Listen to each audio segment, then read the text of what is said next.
ಅರ್ಥಶಾಸ್ತ್ರ ವಿದ್ಯಾರ್ಥಿಗಳಿಗೆ ಇವತ್ತಿನ ಕ್ಲಾಸ್ಗೆ ಸ್ವಾಗತ. So today I will explain. So write down heading ಓದ್ಕೊಡ್ರಿ. ಭಾರತದ ಆರ್ಥಿಕ ಅಭಿವೃದ್ಧಿಯಲ್ಲಿ ಮೂಲ ಸೌಲಭ್ಯಗಳ ಅಥವಾ ಮೂಲಸೌಕರ್ಯಗಳ ಪಾತ್ರ, role of infrastructure in Indian economic development.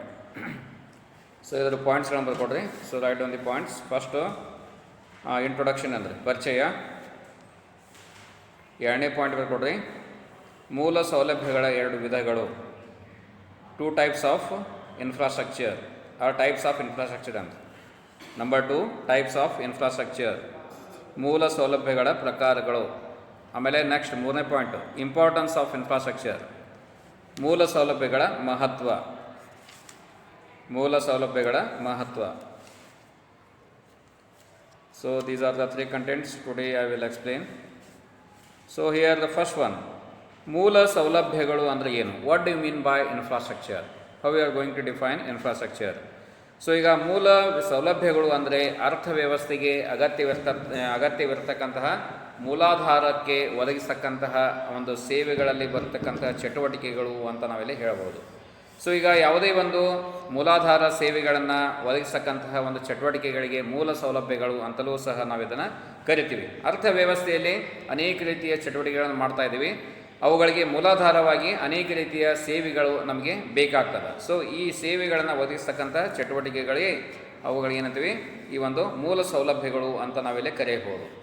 ಈಗ ಯಾವುದೇ ಒಂದು ಸೌಲಭ್ಯ ವಿಕಸನಗೊಂಡಾಗ ಅವು ಕೊರತೆ ಇಲ್ಲದಂತೆ ಅವುಗಳನ್ನು ಬಳಸಿದಾಗ ದೇಶದ ಒಂದು ಅಭಿವೃದ್ಧಿ ಪ್ರಗತಿ ಆಗ್ತದೆ ಅಂತ ಹೇಳ್ಬೋದು. ಈಗ ಒಂದು ಎಕ್ಸಾಂಪಲ್, ಈಗ ಭಾರತದಲ್ಲಿ ನೋಡ್ತಾ ಇದ್ದೀವಿ, ಕೈಗಾರಿಕಾ ವಲಯ ಅತಿ ಶೀಘ್ರ ಮತ್ತು ಅತಿ ವೇಗವಾಗಿ ಅಭಿವೃದ್ಧಿ ಹೊಂದತಕ್ಕಂತಹ ಒಂದು ವಲಯವಾಗಿದೆ ಅಂತ ಹೇಳ್ಬೋದು, ದ್ವಿತೀಯ ವಲಯವಾಗಿದೆ ಅಂತ ಹೇಳ್ಬೋದು. ಸೊ ಅಲ್ಲಿ ಮೂಲ ಸೌಕರ್ಯಗಳು ನಮಗೆ ಮುಖ್ಯವಾಗಿ ಏನು ಬೇಕು? ವಿದ್ಯುತ್ ಶಕ್ತಿ. ಅದೇ ರೀತಿಯಾಗಿ ಅಲ್ಲಿ ನೀರಾವರಿ ಸೌಕರ್ಯಗಳು ಸಹ ಸ್ವಲ್ಪ ಪ್ರಮಾಣದಲ್ಲಿ ಕೈಗಾರಿಕೆಗಳಿಗೆ ಬೇಕಾಗ್ತದೆ. ಸೊ ಇದರೊಂದಿಗೆ ರಸ್ತೆ, ಸಾರಿಗೆ ಸಂಪರ್ಕ, ಸೊ ಈ ರೀತಿಯ ಅನೇಕ ವ್ಯವಸ್ಥೆಗಳು ಬೇಕಾಗ್ತವೆ. ಸೊ ಇವುಗಳು ಅವುಗಳಿಗೆ ಪೂರಕವಾದಂತಹ ಸೌಲಭ್ಯಗಳು ಅಂತ. ಒಂದು ವೇಳೆ ಇವುಗಳು ಇಲ್ಲದೇ ಇದ್ದರೆ ಅಲ್ಲಿ ಕೈಗಾರಿಕೆಗಳ ಸ್ಥಾಪನೆ ಮಾಡುವುದು ಅಸಾಧ್ಯ ಅಂತ ಹೇಳ್ಬೋದು. ಆದ್ದರಿಂದ ವಿದ್ಯುತ್ ಶಕ್ತಿ ಎಲ್ಲಿರ್ತದೆ, ವಿದ್ಯುತ್ ಶಕ್ತಿ ಎಲ್ಲಿ ಹೇರಳವಾಗಿ ಸಿಗ್ತದೆ, ಅಲ್ಲಿ ಕೈಗಾರಿಕೆಗಳ ಸ್ಥಾಪನೆಗೆ ಹೆಚ್ಚು ಆದ್ಯತೆಯನ್ನು ಸಹ ನೀಡಲಾಗ್ತದೆ ಅಂತ ಹೇಳ್ಬೋದು. ಸೊ ಹೀಗಾಗಿ ಕೈಗಾರಿಕೆಗೆ ಸೂಕ್ತವಾದಂಥ ಸೇವೆಗಳನ್ನು ಒದಗಿಸ್ತಕ್ಕಂತಹ ಮತ್ತು ರಾಷ್ಟ್ರದ ಸರ್ವತೋಮುಖ ಅಭಿವೃದ್ಧಿಗೆ ಪೂರಕವಾದಂತಹ ಒಂದು ಸೌಲಭ್ಯಗಳನ್ನು ಒದಗಿಸುವುದೇ ಮೂಲ ಸೌಲಭ್ಯಗಳು ಅಥವಾ ಮೂಲಾಧಾರ ಸೇವೆಗಳ ಸೌಲಭ್ಯಗಳು ಅಂತ ಇವುಗಳನ್ನು ಕರೆಯಲಾಗ್ತದೆ. ಈಗ ಪ್ರಾಥಮಿಕ ವಲಯಕ್ಕೆ ನಮಗೆ ಹೆಚ್ಚಿಗೆ ಏನು ಬೇಕು? ನೀರಾವರಿ ಸೌಕರ್ಯಗಳು. ಸೊ ಇಲ್ಲಿ ಪ್ರಾಥಮಿಕ ವಲಯದಲ್ಲಿ ವಿಶೇಷವಾಗಿ ಕೃಷಿ ಚಟುವಟಿಕೆಗಳಿದ್ದಾವೆ. ಕೃಷಿ ಚಟುವಟಿಕೆಗಳು ನೀರಾವರಿಯನ್ನೇ ಅವಲಂಬಿಸಿದ ಚಟುವಟಿಕೆಗಳಂತ ಹೇಳ್ಬೋದು. ಸೊ ನೀರಿಲ್ಲದೆ ಕೃಷಿ ಬಿತ್ತನೆಯ ಚಟುವಟಿಕೆಗಳನ್ನು ಮಾಡಲಿಕ್ಕೆ ಸಾಧ್ಯವಿಲ್ಲ. ಆದ್ದರಿಂದ ಅಲ್ಲಿ ಮೂಲ ಸೇವೆಯ ಒಂದು ಆಧಾರ ಯಾವುದು? ಪ್ರಾಥಮಿಕ ವಲಯದಲ್ಲಿ ನೀರಾವರಿ ಸೌಲಭ್ಯಗಳು. ಅದೇ ರೀತಿಯಾಗಿ ದ್ವಿತೀಯ ವಲಯದಲ್ಲಿ ಯಾವುದು ಮೂಲ ಸೇವೆಗಳ ಒಂದು ಸೌಕರ್ಯ ಬೇಕಾಗ್ತದೆ? ವಿದ್ಯುತ್ ಶಕ್ತಿ ಬೇಕಾಗ್ತದೆ. ಇನ್ನು ಅದೇ ರೀತಿಯಾಗಿ ತೃತೀಯ ವಲಯ ಅದು ಸೇವಾ ವಲಯ ಅಂತ ಹೇಳ್ತೀವಿ. ತೃತೀಯ ವಲಯದಲ್ಲಿ ಸೇವಾ ವಲಯಗಳು. ಸೊ ಈ ರೀತಿಯಾಗಿ ಪ್ರತಿಯೊಂದು ವಲಯಕ್ಕೆ ತನ್ನದೇ ಆದಂತಹ ಒಂದು ವಿಶಿಷ್ಟವಾದಂತಹ ಮೂಲ ಸೌಲಭ್ಯಗಳನ್ನು ಒದಗಿಸುವುದೇ ಅಥವಾ ಮೂಲ ಸೌಕರ್ಯಗಳನ್ನು ಒದಗಿಸುವುದೇ ಅರ್ಥವ್ಯವಸ್ಥೆಯ ಒಂದು ಅಂದರೆ ಭಾರತದ ಒಂದು ಆರ್ಥಿಕ ಅಭಿವೃದ್ಧಿಯಲ್ಲಿಯೇ ಮೂಲ ಸೌಲಭ್ಯಗಳು ಅಂತ ನಾವು ಅದನ್ನು ಕರೆಯಬಹುದು. ಸೊ ಈಗ ಎರಡು ರೀತಿಯ ಪ್ರಕಾರಗಳನ್ನು ನಾವಿಲ್ಲಿ ಮಾಡ್ತೀವಿ. ಮೂಲ ಸೌಲಭ್ಯಗಳು ಅಥವಾ ಮೂಲ ಸೌಕರ್ಯಗಳಲ್ಲಿ ಎರಡು ರೀತಿಯ ಪ್ರಕಾರಗಳನ್ನು ಮಾಡಲಾಗ್ತದೆ. ಸೊ ಒಂದನೇದು ಯಾವುದಂದರೆ ಫಿಸಿಕಲ್ ಇನ್ಫ್ರಾಸ್ಟ್ರಕ್ಚರ್, ಭೌತಿಕ ಮೂಲ ಸೌಲಭ್ಯಗಳು ಒಂದನೇದು. ಮತ್ತು ಅದೇ ರೀತಿಯಾಗಿ ಎರಡನೇದು ಯಾವುದು ಬರ್ತದೆ ಅಂದರೆ ಸಾಮಾಜಿಕ ಮೂಲ ಸೌಲಭ್ಯಗಳು ಅಂತ ಹೇಳ್ತೀವಿ, ಸೋಷಿಯಲ್ ಇನ್ಫ್ರಾಸ್ಟ್ರಕ್ಚರ್. ಈಗ ಭೌತಿಕ ಮೂಲ ಸೌಲಭ್ಯಗಳು ಅಂದರೆ ಏನು? ಭೌತಿಕ ಮೂಲ ಸೌಲಭ್ಯಗಳು ಅಂದರೆ ಗೋಚರವಾಗತಕ್ಕಂಥ ಸೌಲಭ್ಯಗಳು. ಅವುಗಳಿಗೆ ಭೌತಿಕ ಆಕಾರ, ಗಾತ್ರ ಎಲ್ಲವೂ ಸಹ ಇರ್ತದೆ ಅಂತ ಹೇಳ್ಬೋದು. ಸೊ ಇಂತಹ ಚಟುವಟಿಕೆಗಳನ್ನು ನಾವೇನಂತೀವಿ ಭೌತಿಕ ಮೂಲ ಸೌಲಭ್ಯಗಳು ಅಥವಾ ಫಿಸಿಕಲ್ ಇನ್ಫ್ರಾಸ್ಟ್ರಕ್ಚರ್ ಅಂತ ಕರಿತೀವಿ. So these are the infrastructures, invisible infrastructure facilities ಅಂತಲೂ ಸಹ ನಾವು ಇದನ್ನು ಕರಿತೀವಿ. So here what are the examples? The examples like irrigation ನೀರಾವರಿ, ಅದೇ ರೀತಿಯಾಗಿ ಎಲೆಕ್ಟ್ರಿಸಿಟಿ ವಿದ್ಯುತ್ ಶಕ್ತಿ, ಆಮೇಲೆ ಟ್ರಾನ್ಸ್ಪೋರ್ಟ್ ಆ್ಯಂಡ್ ಕಮ್ಯುನಿಕೇಷನ್ ಸಾರಿಗೆ ಮತ್ತು ಸಂಪರ್ಕ ಮುಂತಾದವುಗಳನ್ನು ಭೌತಿಕ ಮೂಲ ಸೌಲಭ್ಯಗಳಿಗೆ ನಾವು ಉದಾಹರಣೆಯಾಗಿ ಕೊಡಬಹುದು. ಇನ್ನು ಎರಡನೇದು ಬರ್ತದೆ ಸೋಷಿಯಲ್ ಇನ್ಫ್ರಾಸ್ಟ್ರಕ್ಚರ್, ಸಾಮಾಜಿಕ ಮೂಲ ಸೌಲಭ್ಯಗಳು.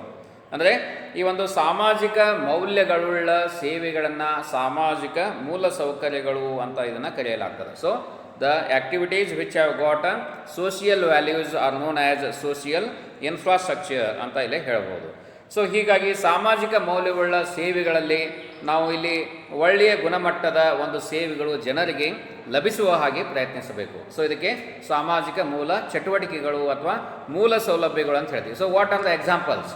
ಸಾಮಾಜಿಕ ಮೂಲ ಸೌಕರ್ಯಗಳಿಗೆ ಇಲ್ಲಿ ಉದಾಹರಣೆ ಕೊಡಬಹುದು ಯಾವುದಂದರೆ ಶಿಕ್ಷಣ, ಎಜುಕೇಷನ್, ಅದೇ ರೀತಿಯಾಗಿ ಹೆಲ್ತ್, ಆರೋಗ್ಯ, ಮತ್ತು ಅದೇ ರೀತಿಯಾಗಿ ತರಬೇತಿ, ಟ್ರೈನಿಂಗ್, ಮತ್ತು ಅದೇ ರೀತಿಯಾಗಿ ವಸತಿ ಮತ್ತು ಕುಡಿಯುವ ನೀರು, ಶೆಲ್ಟರ್ಸ್, ಅದೇ ರೀತಿಯಾಗಿ ಡ್ರಿಂಕಿಂಗ್ ವಾಟರ್ಸ್. ಸೊ ಈ ರೀತಿಯಾಗಿ ಈ ಒಂದು ಅನೇಕ ಉದಾಹರಣೆಗಳನ್ನು ಈ ಒಂದು ಸಾಮಾಜಿಕ ಮೂಲ ಸೌಲಭ್ಯಗಳಲ್ಲಿ ನಾವು ಉದಾಹರಣೆಯಾಗಿ ಹೇಳಬಹುದು. ಸೊ ಗೊತ್ತಾಯ್ತಲ್ಲ, ಎರಡು ರೀತಿಯ ವಿಧಗಳು ಮೂಲ ಸೌಲಭ್ಯಗಳಲ್ಲಿ. ಒಂದನೇದು ಭೌತಿಕ ಮೂಲ ಸೌಲಭ್ಯಗಳು, ಎರಡನೇದು ಸಾಮಾಜಿಕ ಮೂಲ ಸೌಲಭ್ಯಗಳು. ಇನ್ನು ಮೂರನೇ point, so what are the importance of infrastructure in Indian economic development? ಭಾರತದ ಆರ್ಥಿಕ ಅಭಿವೃದ್ಧಿಯಲ್ಲಿ ಮೂಲ ಸೌಕರ್ಯಗಳು ಅಥವಾ ಮೂಲ ಸೌಲಭ್ಯಗಳ ಒಂದು ಪಾತ್ರವನ್ನು ಯಾವ ರೀತಿಯಾಗಿ ನಾವಿಲ್ಲಿ ವಿವರಣೆ ಮಾಡಬಹುದು?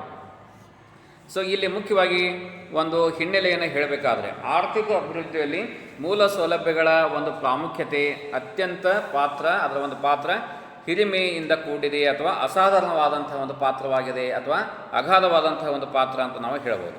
ಸೊ ಆರ್ಥಿಕ ಅಭಿವೃದ್ಧಿ ಆಗಬೇಕಾದ್ರೆ ಏನು ಬೇಕೆ? ನಮಗೆ ಅಲ್ಲಿ ಮೂಲ ಸೌಕರ್ಯಗಳು ಬೇಕಾಗ್ತದೆ, ಸೌಲಭ್ಯಗಳನ್ನು ಒದಗಿಸಬೇಕಾಗ್ತದೆ. ಹೀಗೆ ನೀವು ಮನೆ ಒಂದು ಕಟ್ಟಿದರೆ ಅಥವಾ ಶಾಲೆ ಕಾಲೇಜುಗಳನ್ನ ಪ್ರಾರಂಭ ಮಾಡಿದರೆ ಅದಕ್ಕೆ ಮುಖ್ಯವಾಗಿ ಏನು ಬೇಕು? ಮೂಲ ಸೌಲಭ್ಯಗಳು. ಅದಕ್ಕೆ ಮುಖ್ಯವಾಗಿ ರಸ್ತೆಗಳು ಬೇಕಾಗ್ತದೆ, ಸಾರಿಗೆ ಸಂಪರ್ಕದ ವ್ಯವಸ್ಥೆಗಳು ಬೇಕಾಗ್ತದೆ, ಮತ್ತು ಒಳ್ಳೆಯ ಈ ಒಂದು ಸ್ಥಳೀಯ ಒಂದು ವಾತಾವರಣದಲ್ಲಿ ಆ ಒಂದು ಸೌಲಭ್ಯಗಳನ್ನು ನಾವು ಮಾಡಬೇಕಾಗ್ತದೆ. ಶಿಕ್ಷಣ ಸಂಸ್ಥೆನ ಪ್ರಾರಂಭ ಮಾಡಬೇಕಾಗ್ತದೆ. ಆ ಸಂದರ್ಭದಲ್ಲಿ ಮೂಲ ಸೌಲಭ್ಯಗಳು ಅಲ್ಲಿ ಇಲ್ಲದೇ ಇದ್ದಾಗ ಶಿಕ್ಷಣ ಸಂಸ್ಥೆಗಳನ್ನು ನಡೆಸಲಿಕ್ಕೆ ಸಾಧ್ಯ ಆಗುವುದಿಲ್ಲ. ರಸ್ತೆ ಸಾರಿಗೆ ಸಂಪರ್ಕದ ವ್ಯವಸ್ಥೆ ಬೇಕಾಗ್ತವೆ. ಅದರಿಂದ ಇನ್ನಿತರೆ ಮೂಲ ಸೌಲಭ್ಯಗಳನ್ನು ಆ ಶಾಲೆ ಕಾಲೇಜುಗಳ ಸಮೀಪ ನಾವು ಮಾಡಬೇಕಾಗ್ತದೆ. ಸೊ ಇಂತಹ ಚಟುವಟಿಕೆಗಳು ಇದ್ದಾಗ ಮಾತ್ರ ಏನಾಗ್ತದೆ, ಅದು ಅಭಿವೃದ್ಧಿ ಹಂತದ ಬೆಳೀತಾ ಹೋಗ್ತದೆ ಅಂತ ಹೇಳ್ಬೋದು. ಇನ್ನು ಅದೇ ರೀತಿಯಾಗಿ ಈ ಒಂದು ಆರ್ಥಿಕ ಸೌಲಭ್ಯಗಳಲ್ಲಿ ಮುಖ್ಯವಾದಂತಹ ಇಲ್ಲಿ ಮತ್ತು ಹೇಳ್ಬೋದು ಆಧುನೀಕರಣ, ಅರ್ಥವ್ಯವಸ್ಥೆ ಆಧುನೀಕರಣಗೊಳ್ತದೆ, ವಿವಿಧ ವಲಯಗಳ ಒಂದು ಅಭಿವೃದ್ಧಿ ಆಗ್ತದೆ. ಅದೇ ರೀತಿಯಾಗಿ ಉದ್ಯೋಗ ಅವಕಾಶಗಳ ಒಂದು ವಿಸ್ತರಣೆಯಾಗಿ ಉತ್ಪಾದನೆಯ ಒಂದು ಹೆಚ್ಚಳಕ್ಕೆ ಇದು ಹೆಚ್ಚು ಇದು ಕೊಡುಗೆಯನ್ನು ಕೊಡ್ತದೆ ಅಂತ ಹೇಳ್ಬೋದು. ಅಂದರೆ ಅಪಾರವಾದಂಥ ಒಂದು ಕೊಡುಗೆಯನ್ನು ಇದು ಕೊಡ್ತಾ ಹೋಗ್ತದೆ ಅಂತ ಹೇಳ್ಬೋದು. ಒಂದು ವೇಳೆ ಈ ರೀತಿಯ ಅಭಿವೃದ್ಧಿ ದ್ಯೋತಕವಾದಂತಹ ಸೌಲಭ್ಯಗಳನ್ನು ಒದಗಿಸದೇ ಇದ್ದಲ್ಲಿ ಅಲ್ಲಿ ಆರ್ಥಿಕ ಅಭಿವೃದ್ಧಿ ಆಗುವುದಿಲ್ಲ. ಅದೇನಾಗ್ತದೆ, ಕುಂಠಿತಗೊಳ್ತಾ ಹೋಗ್ತದೆ, ಅರ್ಥವ್ಯವಸ್ಥೆ ಹಿಂದುಳಿತಾ ಹೋಗ್ತದೆ ಅಂತ ಹೇಳ್ಬೋದು. ಆದ್ದರಿಂದ ಮೂಲ ಸೌಲಭ್ಯಗಳು ಈ ಒಂದು ದೇಶದ ಆರ್ಥಿಕ ಅಭಿವೃದ್ಧಿಯಲ್ಲಿ ಹೆಚ್ಚಿನ ಒಂದು ಪಾತ್ರವನ್ನು ವಹಿಸ್ತವ ಅನ್ನುವ ಈ ಒಂದು ಹಿನ್ನೆಲೆಯ ಮೂಲಕ ನಾವಿಲ್ಲಿ ತಿಳ್ಕೊಂಡ್ವಿ. ಇನ್ನು ಅದೇ ರೀತಿಯಾಗಿ ಸಾಮಾಜಿಕ ಮೂಲ ಸೌಲಭ್ಯಗಳನ್ನು ಸಾಮಾಜಿಕ ಮೌಲ್ಯೋತ್ಪಾದಕ ಬಂಡವಾಳ ಅಂತ ಕರಿತೀವಿ. So increase in the social over head means what? Increase in the social infrastructure facilities. ಸಾಮಾಜಿಕ ಮೌಲ್ಯೋತ್ಪಾದಕ ಬಂಡವಾಳವನ್ನು ಹೆಚ್ಚಿಸುವುದು ಅಂದರೆ ಅದರ ಅರ್ಥ ಏನು? ಅದರ ಅರ್ಥ ಏನಂದರೆ ಸಾಮಾಜಿಕ ಮೌಲ್ಯೋತ್ಪಾದಕ ಬಂಡವಾಳವನ್ನು ಹೆಚ್ಚಿಸುವುದು ಅಂದರೆ ಮೂಲ ಸೌಲಭ್ಯಗಳನ್ನು ಜನರಿಗೆ ಹೆಚ್ಚಿನ ಒಂದು ಮಟ್ಟದಲ್ಲಿ ವಿಸ್ತಾರಗೊಳಿಸುವುದು ಅಂತ ಅರ್ಥ. ಅಂದರೆ ಹೆಚ್ಚು ಮೂಲ ಸೌಲಭ್ಯಗಳನ್ನು ಒದಗಿಸಿದಾಗ ಜನ ಅಭಿವೃದ್ಧಿ ಹೊಂದುತ್ತದೆ.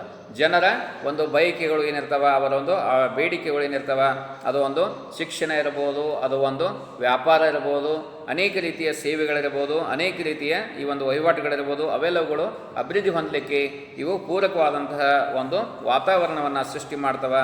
ಸೊ ಸಂಕುಲೆಯನ್ನು ಪೂರಕವಾದಂತಹ ಒಂದು ಅನೇಕ ರೀತಿಯ ವ್ಯವಸ್ಥೆಯನ್ನು ಇವು ಸೃಷ್ಟಿ ಮಾಡ್ತವೆ ಅಂತ ಹೇಳ್ಬೋದು. ಆದ್ದರಿಂದ ಸಾಮಾಜಿಕ ಮೌಲ್ಯೋತ್ಪಾದಕ ಬಂಡವಾಳ ಅಂದರೆ ಕೇವಲ ರಸ್ತೆ ಸಾರಿಗೆ ಸಂಪರ್ಕಗಳು ಮಾತ್ರವಲ್ಲ, ಕೃಷಿ, ಕೈಗಾರಿಕೆ ಮತ್ತು ಅದೇ ರೀತಿಯಾಗಿ ಸೇವೆಗಳು, ಸೊ ಅದೇ ರೀತಿಯಾಗಿ ವಿದ್ಯುತ್ ಶಕ್ತಿ, ನೀರಾವರಿ, ಆರೋಗ್ಯ, ಅನೇಕ ರೀತಿಯ ಸೌಲಭ್ಯಗಳ ನಿರ್ಮಾಣದಿಂದ ದೇಶದ ಅರ್ಥವ್ಯವಸ್ಥೆ ಹೆಚ್ಚುವುದಲ್ಲದೆ ಸಾಮಾಜಿಕ ಮೌಲ್ಯೋತ್ಪಾದಕದ ಮೌಲ್ಯದ ಒಂದು ಬಂಡವಾಳವು ಸಹ ಹೆಚ್ಚಳವಾಗ್ತಾ ಹೋಗ್ತದೆ ಅಂತ ಹೇಳ್ಬೋದು. ಆದ್ದರಿಂದ ಯಾವುದೇ ಒಂದು ದೇಶದ ಆರ್ಥಿಕ ಪ್ರಗತಿ ಆಧುನೀಕರಣಗೊಳ್ಳಬೇಕಾದರೆ ಅಥವಾ ದಾಪುಗಾಲು ಅಥವಾ ಅತಿ ಶೀಘ್ರವಾದಂತಹ ಒಂದು ಅಭಿವೃದ್ಧಿಯನ್ನು ಸಾಧಿಸಬೇಕಾದರೆ ಮುಖ್ಯವಾಗಿ ಅಲ್ಲಿ ಮೂಲ ಸೌಲಭ್ಯಗಳು ಬೇಕೇ ಬೇಕು. ಈಗ ಎಕ್ಸಾಂಪಲ್ ಕೊಡ್ಬೋದು, ರಸ್ತೆ ಸಾರಿಗೆಗಳು. ಮೊದಲು ರಸ್ತೆಗಳು ಯಾವ ರೀತಿಯಾಗಿದ್ದು, ಈಗ ರಸ್ತೆಗಳು ಯಾವ ಪ್ರಕಾರದಲ್ಲಿದ್ದಾವೆ. ಈಗ ನೀವು ಗುಣಮಟ್ಟಗಳಲ್ಲಿ ನೋಡ್ಬೋದು.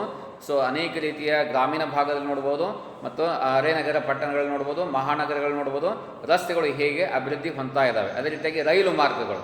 ಸೊ ರೈಲು ಮಾರ್ಗಗಳಲ್ಲಿ ಸಹ ನೋಡ್ತಾ ಇದ್ದೀವಿ. ಅಲ್ಲಿಯೂ ಸಹ ಈಗ ಮೊದಲು ಏಕಪಥ ಇತ್ತು, ಈಗ ದ್ವಿಪಥ ಆಗ್ತದೆ. ಸೊ ಡಬಲ್ ಟ್ರ್ಯಾಕ್ಗಳನ್ನು ಮಾಡ್ತಾ ಇದ್ದಾರೆ. ಸೊ ಅಲ್ಲಿಯೂ ಸಹ ರೈಲು ಮಾರ್ಗ ಅಲ್ಲಿ ಅಭಿವೃದ್ಧಿ ಹೊಂದ್ತಾ ಇದೆ. ಅದೇ ರೀತಿಯಾಗಿ ಪ್ರತಿಯೊಂದು ಜಿಲ್ಲೆಯಲ್ಲಿ ವಿಮಾನ ನಿಲ್ದಾಣಗಳನ್ನು ಈಗ ಮಾಡ್ತಾ ಇದ್ದಾರೆ. ಸೊ ಹೀಗಾಗಿ ಇದರಿಂದ ಏನಾಗ್ತದೆ, ಹೆಚ್ಚು ವ್ಯವಹಾರದ ಚಟುವಟಿಕೆಗಳು ನಡೀತಾ ಹೋಗ್ತವೆ, ಸೌಲಭ್ಯಗಳನ್ನು ವಿಸ್ತಾರ ಮಾಡಿದ ಹಾಗೆ ಅಲ್ಲಿ ಸಂಪರ್ಕಗಳು ಹೆಚ್ಚಿಗೆ ನಡೀತಾವ ಮತ್ತು ಅಭಿವೃದ್ಧಿಯನ್ನು ಹೊಂದಲಿಕ್ಕೆ ಸಹಕಾರಿಯಾಗ್ತದೆ ಅಂತ ಹೇಳ್ಬೋದು.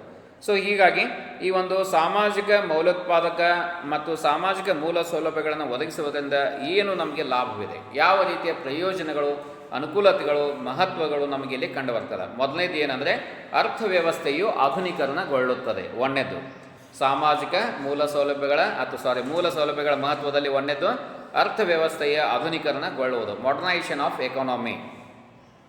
ಸೊ ಇಲ್ಲಿ ಅರ್ಥವ್ಯವಸ್ಥೆಯ ಆಧುನೀಕರಣ ಯಾವ ರೀತಿಯ ಆಗ್ತದೆ, ಸಾರಿಗೆ ಸಂಪರ್ಕಗಳನ್ನು ವಿಸ್ತರಿಸುವುದರಿಂದ, ನೀರಾವರಿ, ವಿದ್ಯುತ್ ಶಕ್ತಿ, ಶಿಕ್ಷಣ, ಆರೋಗ್ಯ ಇವುಗಳನ್ನು ಕೊಡುವುದರಿಂದ ದೇಶದ ಅರ್ಥವ್ಯವಸ್ಥೆಯ ಒಂದು ಅಭಿವೃದ್ಧಿಗೆ ಇದು ಪೂರಕವಾಗಿ ಮತ್ತು ಆಧುನೀಕರಣಗೊಳ್ಳಲಿಕ್ಕೆ ಇದು ಸಹಾಯವನ್ನು ಮಾಡ್ತಾ ಅಂತ ಹೇಳ್ಬೋದು. ಅಲ್ಲದೆ ಸೇವೆಗಳು, ನಿರ್ಮಾಣ ಕಾಮಗಾರಿಗಳು, ಉತ್ಪಾದನೆ, ಉದ್ಯೋಗಾವಕಾಶಗಳು ಮುಂತಾದವುಗಳಲ್ಲೆಲ್ಲ ಹೆಚ್ಚಿಸುವುದರ ಮೂಲಕ ಹಿಂದುಳಿದ ಮತ್ತು ಅದೇ ರೀತಿಯಾಗಿ ಪುರಾತನ ಮಾದರಿಯ ಅರ್ಥವ್ಯವಸ್ಥೆ ಆಧುನೀಕರಣ ಅರ್ಥವ್ಯವಸ್ಥೆಯಾಗಿ ಮಾರ್ಪಾಡುಗೊಳ್ತದ ಅಂತ ಇಲ್ಲಿ ಹೇಳ್ಬೋದು.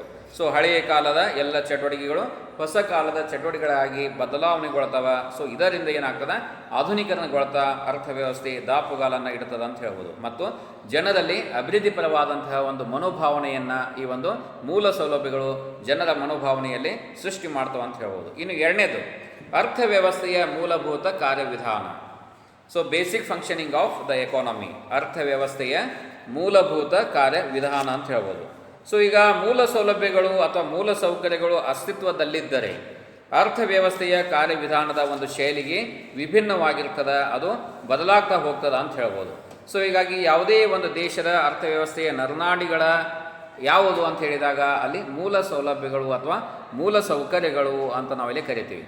ಸೊ ಹೇಗೆ ನಮ್ಮ ದೇಹಕ್ಕೆ ರಕ್ತ ಬೇಕಾಗ್ತದೆ, ಹೇಗೆ ನಮ್ಮ ದೇಹದಲ್ಲಿ ರಕ್ತ ಪರಿಶೀಲನೆ ನಡೀತಿರ್ತದೆ, ಹಾಗೆಯೇ ಮೂಲ ಸೌಲಭ್ಯಗಳು ಸಹ ಯಾವುದೇ ಒಂದು ಚಟುವಟಿಕೆಗಳ ಒಂದು ಪರಿಚಲನೆಯನ್ನು ನಾವು ಮಾಡ್ತಾವ ಅಂತ ಹೇಳ್ಬೋದು.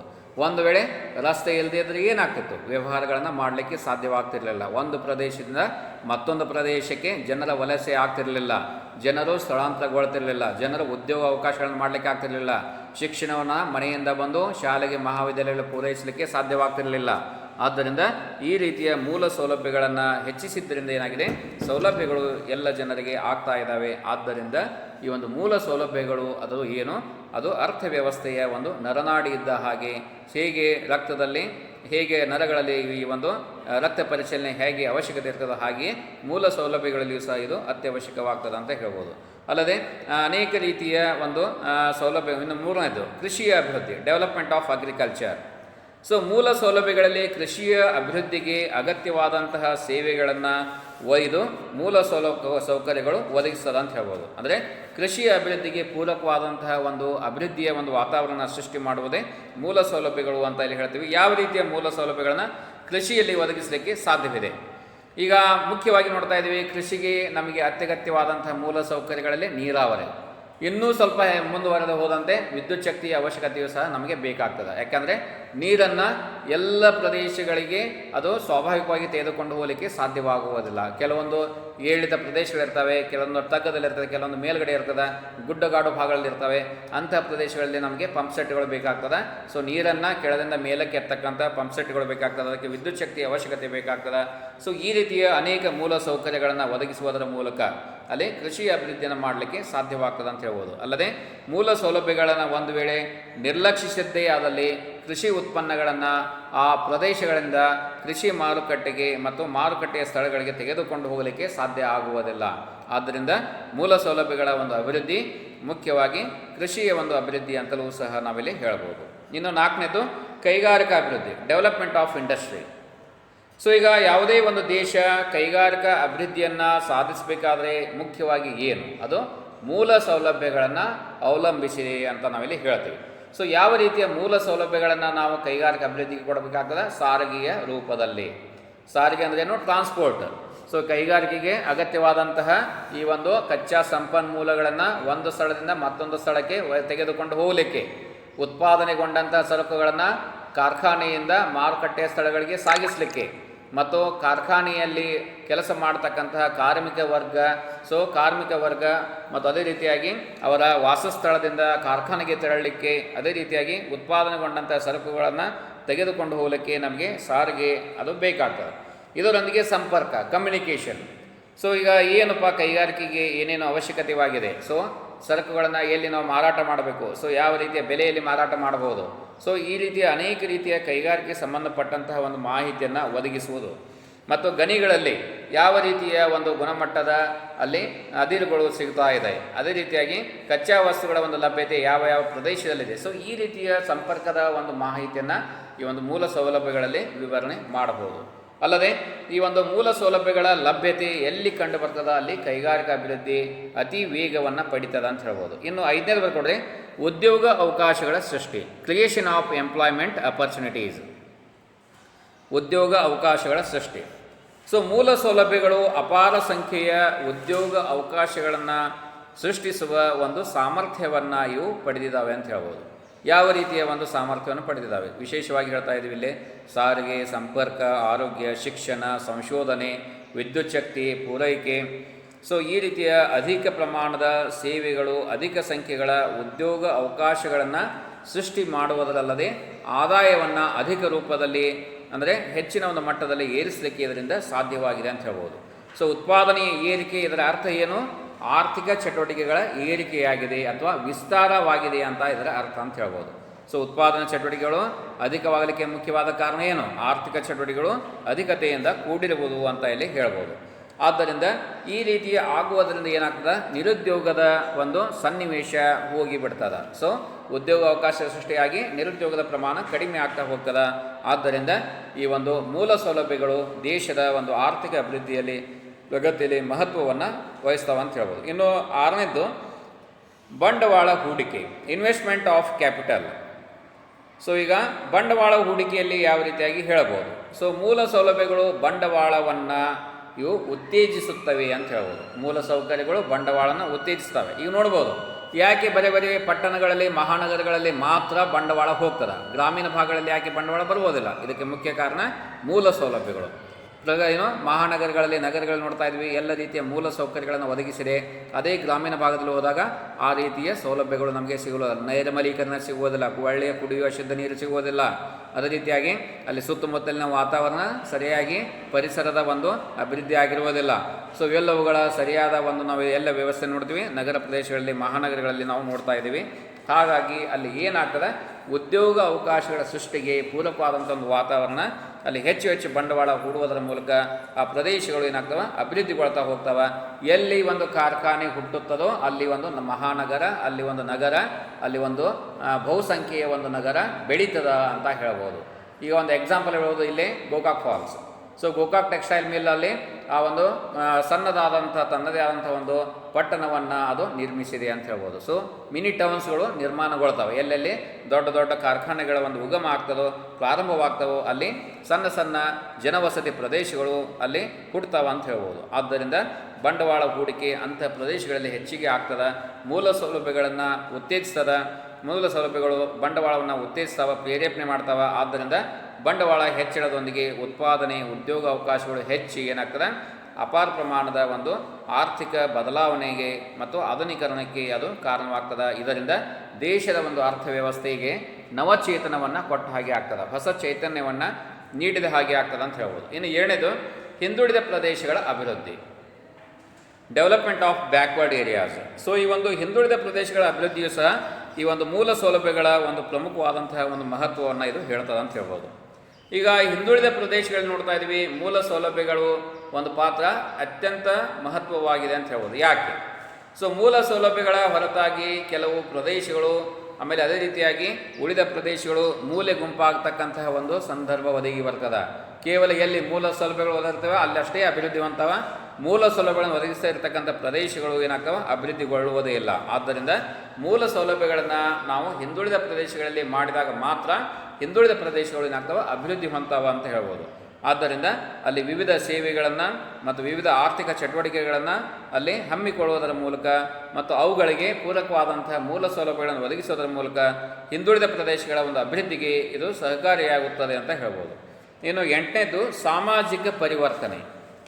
8ನೇದು ಸಾಮಾಜಿಕ ಪರಿವರ್ತನೆ, ಸೋಷಿಯಲ್ ಚೇಂಜ್. ಸೊ ಮೂಲ ಸೌಲಭ್ಯಗಳು ಸಾಮಾಜಿಕ ಪರಿವರ್ತನೆಗೆ ಕಾರಣವಾಗುತ್ತದೆ. ಯಾವ ರೀತಿಯಾಗಿ? ಮೂಲ ಸೌಲಭ್ಯಗಳು ಸಾಮಾಜಿಕ ಪರಿವರ್ತನೆಗೆ ತನ್ನದೇ ಆದಂತಹ ಒಂದು ಮಹತ್ವಪೂರ್ಣವಾದ ಒಂದು ಕೊಡುಗೆಯನ್ನು ಇವು ನೀಡುತ್ತವೆ ಅಂತ ಹೇಳ್ಬೋದು. ಸೊ ಇಲ್ಲಿ ವಿಶೇಷವಾಗಿ ನೋಡ್ತಾ ಇದ್ವಿ, ಸಾರಿಗೆ ಸೌಲಭ್ಯಗಳ ವಿಸ್ತರಣೆಯೊಂದಿಗೆ ಜನರ ಸಂಚಾರ ಅಧಿಕಗೊಳ್ತಾ ಹೋಗ್ತದೆ, ಶ್ರಮದ ಒಂದು ಚಲನೆ ಸಾಧ್ಯವಾಗ್ತದೆ. ಈಗ ನಿಮ್ಮ ಮನೆಗಳು ಎಲ್ಲಿದೆ? ಈ ಒಂದು ಮಹಾವಿದ್ಯಾಲಯದಿಂದ ಬಹಳ ದೂರದಲ್ಲಿದೆ. ಸೊ ಒಂದು ವೇಳೆ ಸಂಚಾರವನ್ನು ನಿಮಗೆ ಸ್ಥಗಿತಗೊಳಿಸಿದಾಗ, ಮಹಾವಿದ್ಯಾಲಯ ಮನೆಗೆ ಇರತಕ್ಕಂಥ ಈ ಒಂದು ಸಂಚಾರವನ್ನು ಸ್ಥಗಿತಗೊಳಿಸಿದಾಗ ನಿಮಗೆ ಏನಾಗ್ತದೆ? ಮಹಾವಿದ್ಯಾಲಯಕ್ಕೆ ಬರಲಿಕ್ಕೆ ಸಾಧ್ಯ ಆಗುವುದಿಲ್ಲ, ಶಿಕ್ಷಣವನ್ನು ಪಡೆಯಲಿಕ್ಕೆ ಸಾಧ್ಯ ಆಗುವುದಿಲ್ಲ. ಇದು ಒಂದು ಮುಖ್ಯವಾದಂತಹ ಒಂದು ಸಾಮಾಜಿಕ ಪರಿವರ್ತನೆಗೆ ಕಾರಣ ಅಂತ ಹೇಳ್ತೀವಿ. ಸೊ ಹೀಗಾಗಿ ಈ ಒಂದು ಮೂಲ ಸೌಲಭ್ಯಗಳು ದೇಶದ ಒಂದು ಶಿಕ್ಷಣದಲ್ಲಿಯೇ ಒಂದು ಅಮೂಲಾಗ್ರ ಬದಲಾವಣೆ ತರಲಿಕ್ಕೆ ಇದು ಕಾರಣವಾಗಿದೆ. ಅಲ್ಲದೆ ಸಂಪರ್ಕಗಳು ನೋಡ್ಬೋದು, ಸಕಾಲದಲ್ಲಿ ಅವಶ್ಯಕ ಸುದ್ದಿಗಳನ್ನು ಕೊಟ್ಟು ಜನರಲ್ಲಿ ಜಾಗೃತಿಯನ್ನು ಮೂಡಿಸ್ತದೆ. ಅದು ಒಂದು ಮಾರುಕಟ್ಟೆಯ ಬಗ್ಗೆ ಇರ್ಬೋದು, ಅದೇ ರೀತಿಯಾಗಿ ಯಾವುದೇ ಒಂದು ಸೇವೆಯ ಬಗ್ಗೆ ಇರ್ಬೋದು, ಜನರಲ್ಲಿ ಜಾಗೃತಿಯನ್ನು ಮೂಡಿಸಿ ಅದರ ಮೂಲಕ ಜನರ ಒಂದು ಮನೋಭಾವನೆಯನ್ನು ಅದು ಬಡಿದೆಬ್ಬಿಸುತ್ತದೆ. ಜನರಲ್ಲಿಯೇ ಒಂದು ಸಾಮಾಜಿಕ ಬೆಳವಣಿಗೆಗೆ ಇದು ಕಾರಣವಾಗ್ತದೆ, ಬದಲಾವಣೆಗೆ ಇದು ಕಾರಣವಾಗ್ತದೆ. ಜನರ ಒಂದು ಮನೋವಿಕಾಸಕ್ಕೆ ಸಂಪರ್ಕಗಳು ಕಾರಣವಾಗ್ತವೆ. ಆದ್ದರಿಂದ ಜನ ಇದರ ಒಂದು ಸಾಮರ್ಥ್ಯ, ಅವರ ಪರಿಣತಿ ಹೆಚ್ಚಳವಾಗಿ ಜ್ಞಾನ ಮತ್ತು ಅದೇ ರೀತಿಯಾಗಿ ಅನೇಕ ರೀತಿಯ ತರಬೇತಿ, ಆರೋಗ್ಯ ಮತ್ತು ನೈರ್ಮಲ್ಯ ಸೇವೆಗಳು ಜನರ ಒಂದು ಉತ್ತಮ ಗುಣಮಟ್ಟವನ್ನು ಅಲ್ಲಿ ಅಭಿವೃದ್ಧಿ ಮಾಡ್ತವೆ ಮತ್ತು ಅವರ ಜೀವಿತಾವಧಿಯನ್ನು ಹೆಚ್ಚಿಸಲಿಕ್ಕೆ ಕಾರಣವಾಗ್ತದೆ ಅಂತ ಹೇಳ್ಬೋದು. ಆದ್ದರಿಂದ ಈ ಒಂದು ಸಮಾಜದ ಒಂದು ಅಭ್ಯುದಯಕ್ಕೆ ಸಾಮಾಜಿಕ ಮೂಲ ಸೌಲಭ್ಯಗಳೊಂದಿಗೆ ಭೌತಿಕ ಮೂಲ ಸೌಲಭ್ಯಗಳು ಸಹ ಹೆಚ್ಚು ಕೊಡುಗೆಯನ್ನು ನೀಡಿದ್ದಾವೆ ಅಂತ ಹೇಳ್ಬೋದು. ಆದ್ದರಿಂದ ಮೂಲ ಸೌಲಭ್ಯಗಳು ಈ ಒಂದು ಜನರ ಒಂದು ಅಜ್ಞಾನವನ್ನು ಹೋಗಲಾಡಿಸುವುದರ ಮೂಲಕ ಶ್ರಮದ ಒಂದು ಚಲನಶೀಲತೆಯನ್ನು ಅತಿ ಶೀಘ್ರಗೊಳಿಸ್ತವೆ, ಉತ್ಪಾದನೆ ಒಂದು ವಿಸ್ತರಣೆಗೆ ನೆರವಾಗ್ತದೆ ಅಂತ ಹೇಳ್ಬೋದು. ಅಲ್ಲದೆ ನಮಗೆ ಅತ್ಯಗತ್ಯವಾದಂತಹ ಭೌತಿಕ ಮೂಲ ಸೌಲಭ್ಯಗಳಲ್ಲಿ ವಿದ್ಯುತ್ ಶಕ್ತಿ, ನೀರಾವರಿ, ಸಾರಿಗೆ ಮತ್ತು ಸಂಪರ್ಕ, ಸೊ ಈ ರೀತಿಯ ಪ್ರಮುಖವಾದಂಥ ಸೌಲಭ್ಯಗಳನ್ನು ಒದಗಿಸದೇ ಇದ್ದಲ್ಲಿ ದೇಶದ ಅರ್ಥವ್ಯವಸ್ಥೆ ಅಭಿವೃದ್ಧಿ ಹೊಂದುವುದಿಲ್ಲ, ಅದು ಹಿನ್ನಡೆಯನ್ನು ಅನುಭವಿಸ್ತದೆ. ಆದ್ದರಿಂದ ಮೂಲ ಸೌಲಭ್ಯಗಳು ನಮಗೆ ಬೇಕೇ ಬೇಕು. ಆದ್ದರಿಂದ ಭಾರತ ದೇಶದ ಒಂದು ಆರ್ಥಿಕ ಅಭಿವೃದ್ಧಿಯಲ್ಲಿ ಈ ರೀತಿಯ ಮೂಲ ಸೌಲಭ್ಯಗಳಿದ್ದಾಗ ಮಾತ್ರ ದೇಶದ ಒಂದು ಅಭಿವೃದ್ಧಿ ಪ್ರಗತಿ ಸಾಧ್ಯವಾಗ್ತದೆ ಅನ್ನುವುದನ್ನು ಇಲ್ಲಿ ವಿವರಣೆ ಮಾಡಬಹುದು. ಸೊ ಇನ್ನು ನೆಕ್ಸ್ಟ್ 1 by 1 ಅಲ್ಲಿ ವಿವರಣೆ ಮಾಡ್ತಾ ಹೋಗ್ತಾ ಇದ್ದೀನಿ. ನಂಬರ್ 1 ಅಂದರೆ ವಿದ್ಯುತ್ ಶಕ್ತಿ, ಎಲೆಕ್ಟ್ರಿಸಿಟಿ. ಇದು ಹೇಗೆ ನಮ್ಮ ದೇಶದ ಆರ್ಥಿಕ ಅಭಿವೃದ್ಧಿಗೆ ಕಾರಣವಾಗಿದೆ? ಭಾರತದಲ್ಲಿಯ ವಿದ್ಯುತ್ ಶಕ್ತಿ ಹೇಗೆ ನಮ್ಮ ದೇಶದ ಆರ್ಥಿಕ ಅಭಿವೃದ್ಧಿಗೆ ಕಾರಣವಾಗಿದೆ? ಸೊ ಈಗ ಯಾವುದೇ ದೇಶದ ಆರ್ಥಿಕ ಅಭಿವೃದ್ಧಿಯ ಕ್ರಿಯೆಯಲ್ಲಿ ವಿದ್ಯುತ್ ಶಕ್ತಿಯ ಪಾತ್ರ, ಅದರ ಬಗ್ಗೆ ಯಾರೂ ಸಹ ಏನು ವ್ಯಕ್ತಪಡಿಸುವುದಿಲ್ಲ, ಸುಳ್ಳನ್ನು ಹೇಳಲಿಕ್ಕೆ ಸಾಧ್ಯವೇ ಇಲ್ಲ. ವಿದ್ಯುತ್ ಶಕ್ತಿ ಯಾಕೆ? ಅದು ಅತ್ಯಗತ್ಯವಾಗಿ ಬೇಕೇ ಬೇಕು.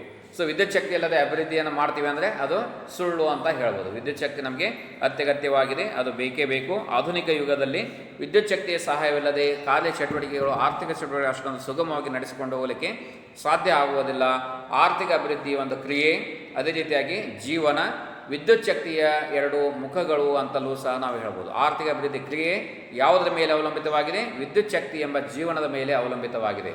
ಸೊ ವಿದ್ಯುತ್ ಶಕ್ತಿಯ ಒಂದು ಜೀವನ ಯಾವಾಗ ಆವಾಗ ಅದು ಹಿನ್ನಡೆಯನ್ನು ಅನುಭವಿಸ್ತದೆ. ಆರ್ಥಿಕ ಚಟುವಟಿಕೆ ಸಹ ಅವು ಸಹ ಹಿನ್ನಡೆಯನ್ನು ಅನುಭವಿಸ್ತಾ ಅಂತ ಹೇಳ್ಬೋದು. ಆದ್ದರಿಂದ ಅಕಾಲಿಕವಾದಂತಹ ಒಂದು ಪೂರೈಕೆ ಮತ್ತು ಬೇಡಿಕೆ ಮತ್ತು ಕೊರತೆಯ ಒಂದು ಪರಿಣಾಮವಾಗಿ ಉತ್ಪಾದನೆ ಕುಂಠಿತಗೊಂಡು ಅಲ್ಲಿ ಏನಾಗ್ತದೆ? ಉತ್ಪಾದನಾ ಪ್ರಕ್ರಿಯೆ ನಿಂತು ಹೋಗ್ತದೆ ಅಂತ ಹೇಳ್ಬೋದು. ಆದ್ದರಿಂದ ವಿದ್ಯುತ್ ಶಕ್ತಿ ಇದು ಪ್ರಾಮುಖ್ಯತೆ ಯಾವ ಒಂದು ಮಟ್ಟದಲ್ಲಿದೆ ಅನ್ನುವುದನ್ನು ಈ ಒಂದು ಹಿನ್ನೆಲೆಯ ಒಂದು ಮೂಲಕ ತಿಳ್ಕೊಳ್ಬೋದು. ಇನ್ನು ಮಹತ್ವ ಏನು ಹೇಳ್ತದೆ? ವಿದ್ಯುತ್ ಶಕ್ತಿಯ ಮಹತ್ವ ಬರ್ಕೊಡೋದು. ನಂಬರ್ 1 ವಿದ್ಯುತ್ ಶಕ್ತಿ, ಎಲೆಕ್ಟ್ರಿಸಿಟಿ. 1 by 1 ಈಗ ವಿವರಣೆ ಮಾಡ್ತಾ ಹೋಗೋದು. ಇದನ್ನು ಬರ್ಕೊಂಡಿದ್ದಿಲ್ಲ, ಮೂಲ ಸೌಲಭ್ಯಗಳ ಮಹತ್ವ, ಅದು ಪಾಯಿಂಟ್ಸ್ಗಳೆಲ್ಲ ಬರ್ಕೊಂಡ್ರೆ. ಇನ್ನು ನೆಕ್ಸ್ಟು ವಿದ್ಯುತ್ ಶಕ್ತಿ, ಎಲೆಕ್ಟ್ರಿಸಿಟಿ ಪರಿಚಯ ಅಂದರೆ ಇನ್ನು 2ನೇದು ಮಹತ್ವ. ವಿದ್ಯುತ್ ಶಕ್ತಿಯ ಮಹತ್ವ ಏನು ಹೇಳ್ತದೆ?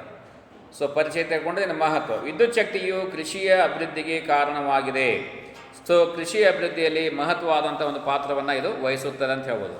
ಸೊ ಎಲ್ಲಿ ಕೃತಕ ನೀರಾವರಿಗಳು ಇರ್ತಾವೆ ಅಂದರೆ ಆರ್ಟಿಫಿಷಿಯಲ್ ಇರಿಗೇಷನ್ ಫೆಸಿಲಿಟಿಗಳು ಇರ್ತವೆ, ಅಂತಹ ಸಂದರ್ಭದಲ್ಲಿ ನೀರನ್ನು ಅಲ್ಲಿ ಒಂದು ಇದರಿಂದ ಮತ್ತೊಂದು ಪ್ರದೇಶಕ್ಕೆ ಭೂಮಿಯಲ್ಲಿ ಸಾಗಾಟ ಮಾಡಲಿಕ್ಕೆ, ಪೂರೈಕೆ ಮಾಡಲಿಕ್ಕೆ ಇದು ಸಾಧ್ಯವಾಗ್ತದೆ ಅಂತ ಹೇಳ್ಬೋದು. ಅಲ್ಲದೆ ಬಾವಿಗಳಿಂದ ನೀರೆತ್ತುವ ಯಂತ್ರಗಳಿಗೆ ವಿದ್ಯುತ್ ಶಕ್ತಿ ಅತ್ಯಗತ್ಯವಾಗಿದೆ. ಆದ್ದರಿಂದ ಈ ಒಂದು ವಿದ್ಯುತ್ ಶಕ್ತಿಯ ಕೊರತೆ ಅಕಾಲಿಕವಾದಂತಹ ಈ ಒಂದು ಪೂರೈಕೆಯಲ್ಲಿ ಇರತಕ್ಕಂತಹ ಅನೇಕ ಈ ಒಂದು ಋತುಮಾನ ಆಧಾರಿತ ಭೂಪ್ರದೇಶಗಳು ಹೆಚ್ಚಿನ ಮಟ್ಟದಲ್ಲಿರುವುದರಿಂದ ಬಿತ್ತನೆಯ ಕಾರ್ಯಗಳು ಕುಂಠಿತಗೊಳ್ಳದ ಹಾಗೆ ಈ ಒಂದು ನೀರಾವರಿ ಅಲ್ಲಿ ವಿಶೇಷವಾಗಿ ಈ ಒಂದು ವಿದ್ಯುತ್ ಶಕ್ತಿ ಇದ್ದಾಗ ನೀರಾವರಿಯ ಮೂಲಕ ನಾವೇನು ಮಾಡ್ಬೋದು, ಕೃಷಿಯನ್ನು, ಅಭಿವೃದ್ಧಿಯನ್ನು ಮತ್ತು ಬೆಳೆಯ ನಷ್ಟ ಸಂಭವಿಸದ ಹಾಗೆ ಪ್ರಯತ್ನ ಮಾಡಲಿಕ್ಕೆ ಸಾಧ್ಯವಿದೆ ಅಂತ ಹೇಳ್ಬೋದು. ಸೊ ಒಂದು ವೇಳೆ ಮಳೆ ಆಧಾರಿತ ಒಂದು ಬೆಳೆಯನ್ನು ಪಡೀತಾ ಇದ್ದರೆ ಏನಾಗ್ತದೆ, ಕೇವಲ ಅದು ಮಳೆಗಾಲದಲ್ಲಿ ಮಾತ್ರ ಸೀಮಿತವಾಗ್ತದೆ. 4 ತಿಂಗಳು, ಇನ್ನುಳಿದ 8 ತಿಂಗಳು ಕೃಷಿಯ ಚಟುವಟಿಕೆಗಳು ಸ್ತಬ್ಧವಾಗಿ ಬಿಡ್ತಾವೆ. ಆದ್ದರಿಂದ ಕೃತಕ ನೀರಾವರಿ ಸೌಲಭ್ಯಗಳನ್ನು ಏರ್ಪಡಿಸಿ ಅಲ್ಲಿ ವಿದ್ಯುತ್ ಶಕ್ತಿಯ ಸಹಾಯದ ಮೂಲಕ ನೀರಿನ ಸೌಲಭ್ಯವನ್ನು ಪಡೆದುಕೊಂಡು ಅದರ ಮೂಲಕ ಕೃಷಿಯ ಒಂದು ಬೆಳವಣಿಗೆಯನ್ನು ವರ್ಷದ 12 ತಿಂಗಳುಗಳ ಕಾಲ ಮಾಡಲಿಕ್ಕೆ, ಋತುಮಾನದ ಎಲ್ಲ ದಿನಗಳಲ್ಲಿ ಮಾಡಲಿಕ್ಕೆ ಸಾಧ್ಯವಿದೆ ಅನ್ನುವುದು ಈ ಸಂಗತಿಗಳ ಮೂಲಕ ನಮಗೆಲ್ಲೇ ಗೊತ್ತಾಗ್ತದೆ. ಇನ್ನು ಎರಡನೇದು ಗೃಹೋಪಯೋಗಿ, ಡೊಮೆಸ್ಟಿಕ್ ಯೂಸಸ್. ಸೊ ಈಗ ವಿದ್ಯುತ್ ಶಕ್ತಿ ಕೇವಲ ಕೃಷಿ ಅಭಿವೃದ್ಧಿಗೆ ಮಾತ್ರವಲ್ಲ, ಗೃಹೋಪಯೋಗಿಯೂ ಸಹ ಉಪಯೋಗವಿದೆ ಅಂತ ಹೇಳ್ಬೋದು. ಸೊ ಈಗ ಡೊಮೆಸ್ಟಿಕ್ ಯೂಸ್, ಸೊ ವಿದ್ಯುತ್ ಶಕ್ತಿ ಹೇಗೆ ಗೃಹ ಬಳಕೆಗೆ ಉಪಯೋಗವಾಗ್ತದೆ. ಅಲ್ಲಿ ಮನೆಯಲ್ಲಿ ನೋಡ್ತಾ ಇದ್ದೀವಿ ನಾವು, 6 ಗಂಟೆ ಹೊಡಿತಂದ್ರೆ ಗೊತ್ತಾಗ್ತದೆ ಬೆಳಕಿನ ಮಹತ್ವ ಎಷ್ಟಿದೆ ಅಂತ. ಕತ್ತಲು ಆದ ಮೇಲೆ ಬೆಳಕಿನ ಮಹತ್ವ ನಮಗೆ ಗೊತ್ತಾಗ್ತದೆ. ಸೊ ಕತ್ತಲಿನಲ್ಲಿ ಯಾವುದೇ ರೀತಿಯ ಚಟುವಟಿಕೆಗಳನ್ನು ಮಾಡಲಿಕ್ಕೆ ಸಾಧ್ಯ ಆಗುವುದಿಲ್ಲ. ಆದ್ದರಿಂದ ನಮಗೆ ಬೆಳಕು ಬೇಕು. ಅದು ಕೇವಲ ಕೆಲವು ಚಟುವಟಿಕೆಗೆ ಮಾತ್ರ ಸೀಮಿತವಾಗಲ್ಲ, ಸಮಗ್ರವಾದಂಥ ಎಲ್ಲ ಚಟುವಟಿಕೆಗಳು ಸಹ ನಮಗೆ ರಾತ್ರಿಯ ವೇಳೆಗೆ ಬೇಕೇ ಬೇಕಾಗ್ತದೆ. ಆದ್ದರಿಂದ ಅಡುಗೆ ಮಾಡಲಿರ್ಬೋದು, ನೀರು ಕಾಯಿಸಲಿರ್ಬೋದು ಮತ್ತು ಇನ್ನಿತರ ಒಂದು ವಿದ್ಯುತ್ ಶಕ್ತಿಯ ಒಂದು ಉದ್ದೇಶಗಳನ್ನು ಈಡೇರಿಸಿಕೊಳ್ಳಲಿಕ್ಕೆ ಮತ್ತು ಅದೇ ರೀತಿಯಾಗಿ ಶೀಘ್ರವಾದಂಥ ಕೆಲಸಗಳನ್ನು ಮತ್ತು ಉಳಿತಾಯಗಳನ್ನು ಮಾಡಲಿಕ್ಕೆ ವಿದ್ಯುತ್ ಶಕ್ತಿ ಮತ್ತು ಬೀದಿ ದೀಪಗಳ ಒಂದು ಬಳಕೆ ಅದು ಸಹ ಅತ್ಯಗತ್ಯವಾಗಿದೆ ಅಂತ ಹೇಳ್ಬೋದು. ಸೊ ಹೀಗಿನ ಒಂದು ನೋಡ್ತಾ ಇದ್ದೀವಿ, ಜೀವನ ಅಂಧಕಾರದಂತೆ ಇರ್ತದೆ ಅಂತ ಹೇಳ್ಬೋದು. ಯಾಕೆ, ಎಲ್ಲಿ ವಿದ್ಯುತ್ ಶಕ್ತಿ ಇರುವುದಿಲ್ಲ, ಗ್ರಾಮೀಣ ಭಾಗಗಳಲ್ಲಿ ಹೋಗಲಲ್ಲ. ಸೊ ಅಲ್ಲಿ ರಾತ್ರಿ ಕೇವಲ 3 ಗಂಟೆ 4 ಗಂಟೆ ವಿದ್ಯುತ್ ಶಕ್ತಿಯನ್ನು ಕೊಡ್ತಾರೆ. 9-10 ಗಂಟೆ ಆದಮೇಲೆ ವಿದ್ಯುತ್ತನ್ನು ಕಡಿತಗೊಳಿಸಬೇಕು. ಸೊ ಅದೇ ರೀತಿಯಾಗಿ ಉಳಿದ ನಗರಗಳಲ್ಲಿ ಮಾಡಿದರೆ ಏನಾಗ್ತದೆ, ವಿದ್ಯುತ್ ಶಕ್ತಿ ಪೂರೈಕೆ ನಿಲ್ಲಿಸಿದಾಗ ಆ ಒಂದು ಪ್ರದೇಶ, ಆ ಒಂದು ಜನ ಅಂಧಕಾರದ ಒಂದು ಸ್ಥಿತಿಯನ್ನು ಅನುಭವಿಸದ ಹಾಗೆ ಆಗ್ತದೆ, ಕತ್ತಲೆಯಲ್ಲಿ ಇದ್ದಂತಹ ಒಂದು ಸ್ಥಿತಿ ಅನುಭವಿಸದ ಹಾಗೆ ಆಗ್ತದೆ. ಆದ್ದರಿಂದ ವಿದ್ಯುತ್ ಶಕ್ತಿಯ ಹೊರತು ಜೀವನವೇ ಅಂಧಕಾರಮಯ ಅಂತ ನಾವಲ್ಲಿ ಈ ಒಂದು ಹಿನ್ನೆಲೆಯಲ್ಲಿ ಹೇಳ್ಬೋದು. ಇನ್ನು ಮೂರನೇದು ಕೈಗಾರಿಕಾ ಅಭಿವೃದ್ಧಿ, ಇಂಡಸ್ಟ್ರಿಯಲ್ ಡೆವಲಪ್ಮೆಂಟ್. ಸೊ ವಿದ್ಯುತ್ ಶಕ್ತಿಯ ಹೊರತು ಕೈಗಾರಿಕಾ ಅಭಿವೃದ್ಧಿ ಅಸಾಧ್ಯವಾದಂತಹ ಒಂದು ಕಾರ್ಯ ಅಂತ ಹೇಳ್ಬೋದು. ವಿದ್ಯುತ್ ಶಕ್ತಿ ಇಲ್ಲದೆ ಉತ್ಪಾದನೆ ಸಾಧ್ಯವೇ ಇಲ್ಲ. ಆದ್ದರಿಂದ ಯಂತ್ರಗಳು ಚಲಿಸಲಿಕ್ಕೆ ವಿದ್ಯುತ್ ಶಕ್ತಿಯ ಒಂದು ಅವಶ್ಯಕತೆ ಇದೆ. ಈಗ ನೋಡ್ಬೋದು, ಈಗ ಫ್ಯಾನ್ ಇರ್ಬೋದು ಅಥವಾ ಅದೇ ಪೂರಕವಾದಂಥ ಅನೇಕ ಒಳ್ಳೆಯ ವಾತಾವರಣ, ಒಳ್ಳೆಯ ಹವೆಯನ್ನು ಪಡೆಯಲಿಕ್ಕೆ ಅದೇ ರೀತಿಯಾಗಿ ಈ ಒಂದು ವಿದ್ಯುತ್ ಶಕ್ತಿ ವಿಶೇಷವಾಗಿ ಈ ಒಂದು ಕೈಗಾರಿಕಾ ಅಭಿವೃದ್ಧಿಯಲ್ಲಿ ನೋಡ್ತಾ ಇದ್ದೀವಿ. ಅಕ್ಕಿ ಗಿರಣಿಗಳಿರ್ಬೋದು, ಅದೇ ರೀತಿಯಾಗಿ ಈ ಒಂದು ಯಾಂತ್ರಿಕ ಇರಬಹುದು ವಿದ್ಯುತ್ ಶಕ್ತಿಯ ಸಹಾಯವಿಲ್ಲದೆ ಅವುಗಳು ತಮ್ಮ ಕಾರ್ಯಗಳನ್ನು ಮಾಡುವುದಿಲ್ಲ. ಮತ್ತು ಕಾರ್ಖಾನೆಯ ಒಂದು ಪ್ರತಿಷ್ಠೆ ವಿದ್ಯುತ್ ಶಕ್ತಿಯ ಮೇಲೆ ಅವಲಂಬಿತವಾಗಿದೆ. ಕಾರ್ಖಾನೆಗಳನ್ನು ಪ್ರಾರಂಭ ಮಾಡಿದ್ವಿ, ಸಕ್ಕರೆ ಕಾರ್ಖಾನೆಗಳನ್ನು ಮಾಡಿದ್ವಿ, ಅನೇಕ ಕಾರ್ಖಾನೆಗಳನ್ನು ಮಾಡಿ ಎಲ್ಲ ಪ್ರಕಾರದ ಕಾರ್ಖಾನೆ. ಅಲ್ಲಿ ಒಂದು ವೇಳೆ ವಿದ್ಯುತ್ ಶಕ್ತಿ ಇಲ್ಲದೇ ಇದ್ದಾಗ ಆ ಕಾರ್ಖಾನೆಯ ಒಂದು ಪ್ರಾಮುಖ್ಯತೆ ನಮಗೆ ಗೊತ್ತಾಗುವುದಿಲ್ಲ. ವಿದ್ಯುತ್ ಶಕ್ತಿ ಇದ್ದಾಗ ಮಾತ್ರ ಆ ಕಾರ್ಖಾನೆಯ ಒಂದು ಮಹತ್ವ ಎಷ್ಟಿದೆ ಅನ್ನುವುದು ನಮಗೆ ಗೊತ್ತಾಗ್ತದೆ. ಸೊ ಹೀಗಾಗಿ ವಿದ್ಯುತ್ ಶಕ್ತಿ ಇಲ್ಲದೆ ಏನೂ ಮಾಡಲಿಕ್ಕೆ ಸಾಧ್ಯವಿಲ್ಲ. ಅಲ್ಲದೆ ವಿದ್ಯುತ್ ಶಕ್ತಿ ಇಲ್ಲದೆ ಏನಾಗ್ತದೆ, ನಿರುದ್ಯೋಗವೂ ಸಹ ಕಾರಣವಾಗ್ತದೆ ಅಂತ ಹೇಳ್ಬೋದು. ವಿದ್ಯುತ್ ಶಕ್ತಿ ಇಲ್ಲದೆ ಉತ್ಪಾದನೆ ಸಾಧ್ಯ ಆಗೋದಿಲ್ಲ. ಉತ್ಪಾದನೆ ಆಗದೇ ಇದ್ದಾಗ ಉದ್ಯೋಗಗಳ ಅವಕಾಶ ಕುಂಠಿತಗೊಳ್ತಾ ಹೋಗ್ತದೆ. ಆದ್ದರಿಂದ ಸಮಗ್ರ ಅಭಿವೃದ್ಧಿ ಸಾಧ್ಯ ಆಗುವುದಿಲ್ಲ. ಆದ್ದರಿಂದ ಕೈಗಾರಿಕಾ ಅಭಿವೃದ್ಧಿಗೆ ವಿದ್ಯುತ್ ಶಕ್ತಿ ಬೇಕೇ ಬೇಕು. ಇನ್ನು 4ನೇದು ಉದ್ಯೋಗ ಅವಕಾಶಗಳ ಹೆಚ್ಚಳ, increase in employment opportunities. So ವಿದ್ಯುತ್ ಶಕ್ತಿ ಎಲ್ಲಿರ್ತದೆ ಅಲ್ಲಿ ಉದ್ಯೋಗ ಅಂದರೆ ಹೆಚ್ಚಿನ ಮಟ್ಟದ ಉದ್ಯೋಗ ಅವಕಾಶಗಳ ಒಂದು ಸೃಷ್ಟಿ ಆಗ್ತದೆ. ವಿದ್ಯುತ್ ಶಕ್ತಿಗಳ ಒಂದು ಸ್ಥಾವರಗಳ ನಿರ್ಮಾಣ ಮಾಡುವುದರಿಂದ ವಿದ್ಯುತ್ತಿನ ಪೂರೈಕೆ, ವಿತರಣೆ ಇವುಗಳ ಚಟುವಟಿಕೆಗಳು ಸಹಸ್ರಾರು ಉದ್ಯೋಗಗಳ ಒಂದು ಸೃಷ್ಟಿಗೆ ಕಾರಣವಾಗ್ತದೆ. ಸೊ ಒಂದು ವೇಳೆ ವಿದ್ಯುತ್ ಶಕ್ತಿ ಇರದೇ ಇದ್ದಾಗ ಉದ್ಯೋಗ ಅವಕಾಶಗಳ ಒಂದು ಗಾತ್ರ ಕುಂಠಿತಗೊಳ್ತಾ ಹೋಗ್ತದೆ. ಹೆಚ್ಚು ಹೆಚ್ಚು ಉದ್ಯೋಗ ಅವಕಾಶಗಳ ವಿಸ್ತರಣೆ ಸಾಧ್ಯ ಆಗುವುದಿಲ್ಲ.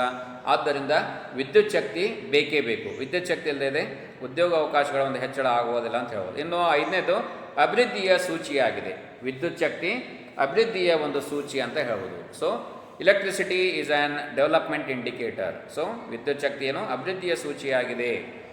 ಸೊ ಯಾವ ರೀತಿಯಾಗಿ ವಿದ್ಯುತ್ ಶಕ್ತಿಯ ಉತ್ಪಾದನೆ ಅಧಿಕವಾಗಿರುವ ಮತ್ತು ಎಲ್ಲ ಚಟುವಟಿಕೆಗಳಿಗೂ ಸಕಾಲಿಕವಾಗಿ ಮತ್ತು ಯಥೇಚ್ಛ ಪ್ರಮಾಣದಲ್ಲಿ ವಿದ್ಯುತ್ ಶಕ್ತಿ ಪೂರೈಕೆ ಆಗ್ತಕ್ಕಂತಹ ದೇಶ ಎಲ್ಲಿ ಇರ್ತದ ಆ ದೇಶದಲ್ಲಿ ವಿದ್ಯುತ್ ಶಕ್ತಿಯಲ್ಲಿ ಮುಂಚೂಣಿಯಲ್ಲಿ ಇರ್ತದ ಅಂತ ಹೇಳ್ಬೋದು. ಅಂದರೆ ವಿದ್ಯುತ್ ಶಕ್ತಿಯ ಒಂದು ಕೊರತೆ ಅನಭಿವೃದ್ಧಿ ದೇಶಗಳ ಒಂದು ಸಂಕೇತವಾಗಿದೆ ಅಂತ ಹೇಳ್ಬೋದು.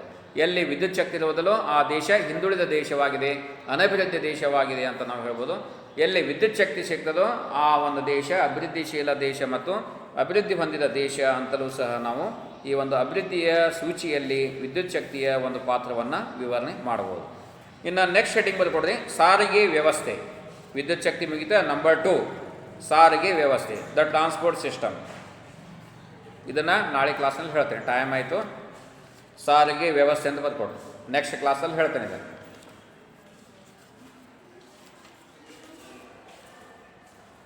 ಸರಿಯಾಗಿ ಇಲ್ಲಿವರೆಗೆ ಏನೇನು ಹೇಳಿದ್ದೀನಿ ಎಲ್ಲ ನೋಡ್ಕೊಡ್ರಿ. ಒಮ್ಮೆ ಇದನ್ನು ಪೆಂಡಿಂಗ್ ಇಟ್ಕೊಳಕ್ಕೆ ಹೋಗ್ಬೇಡ. ಸೊ ಎಲ್ಲರೂ ಹೆಡ್ಡಿಂಗ್ ಬರ್ಕೊಡ್ರಿ. ಮುಂದಿನ ಕ್ಲಾಸಲ್ಲಿ ಹೇಳ್ತಕ್ಕಂಥದ್ದು ಸಾರಿಗೆ ವ್ಯವಸ್ಥೆ ನಂಬರ್ 2 ಅಂದರೆ ಇದಕ್ಕೆ ದ ಟ್ರಾನ್ಸ್ಪೋರ್ಟ್ ಸಿಸ್ಟಮ್. ಸೊ ನಾವು I will end the class. So thank you one and all.